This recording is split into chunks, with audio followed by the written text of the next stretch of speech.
السلام علیکم، میرا نام ہے محسن حیات اور آپ دیکھ رہے ہیں یوٹیوب چینل محسن الباشا۔ دین کے حوالے سے ہے۔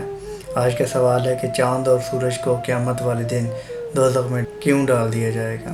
بسم اللہ الرحمن الرحیم۔ ناظرین کرام، اللہ تعالیٰ زمین و آسمان ان میں بسنے والی تمام مخلوقات کے خالق ہے۔ جس طرح انس و جن کو اپنی عبادت کے لیے پیدا کیا، اسی طرح باقی مخلوقات کو بھی کسی نہ کسی مقصد کے لیے پیدا کیا۔ ہر مخلوق اللہ کی تسبیح بیان کرتی ہے۔ ان مخلوقات میں سورج، چاند اور ستارے بھی شامل ہیں۔ نبی کریم صلی اللہ علیہ وآلہ وسلم نے جاہلیت کی ایک برائی یہ بھی ذکر فرمائی، لوگ ستاروں کی گردش، ان کی اپنی اپنی طلوع و غروب، بارشیں وغیرہ کا برسنا اعتقاد رکھیں گے۔ حضرت زید بن خالد رضی اللہ تعالیٰ عنہ سے مروی ہے کہ حدیبیہ کے مقام پر رات کو بارش ہوئی اور صبح اللہ کے رسول صلی اللہ علیہ وآلہ وسلم نے نماز فجر پڑھائی۔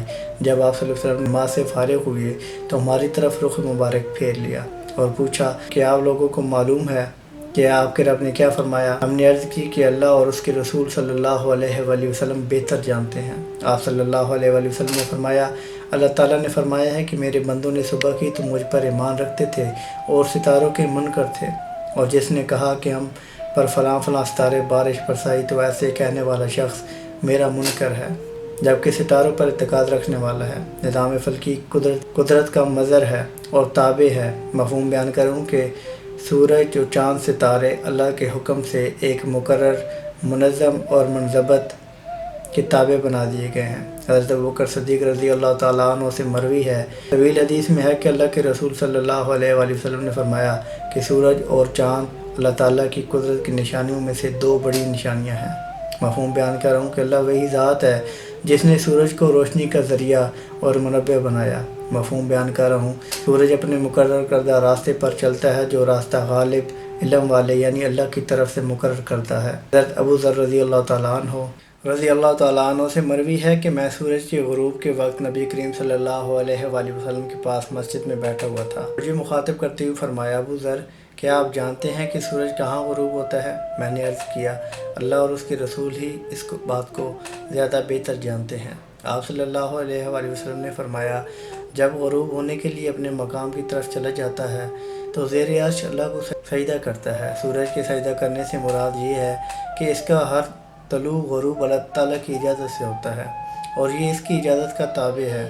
اللہ تعالیٰ کی اجازت کا تابع فرما ہونا ہی اس کا سجدہ قرار دیا گیا ہے۔ حضرت نعمان بشیر رضی اللہ تعالیٰ عنہ سے مروی ہے، رسول اکرم صلی اللہ علیہ وآلہ وسلم کے زمانہ مبارک میں سورج گرہن ہوا۔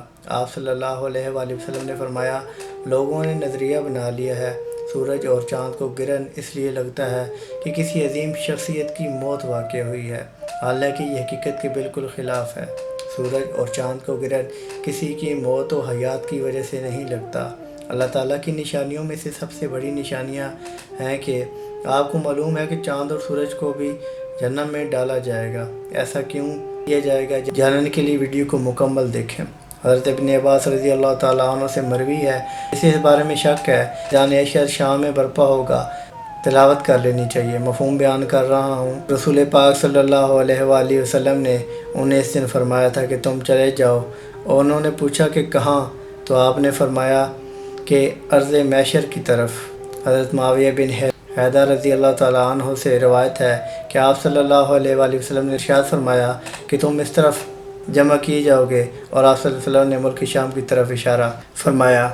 حضرت سمرہ بن جندب رضی اللہ تعالیٰ عنہ سے روایت ہے کہ نبی اکرم صلی اللہ علیہ وآلہ وسلم نے فرمایا، تم بیت المقدس کی طرف مشہور ہوگے، پھر تم قیامت میں جمع ہوگے۔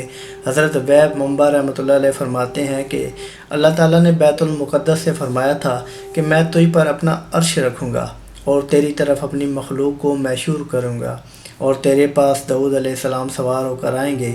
حضرت ابن عمر رضی اللہ تعالیٰ عنہ سے روایت ہے کہ آپ صلی اللہ علیہ وآلہ وسلم نے فرمایا، جو شخص یہ چاہے کہ اپنی آنکھوں سے قیامت کا مشاہدہ کرے تو اسے چاہیے کہ وہ اذا الشمس کوورت و اذا النجوم انکدرت کو پڑھ لے۔ قیامت کے دن ایک منادی ندا کرے گا جس سے یہ سب مخلوقات سنیں گی۔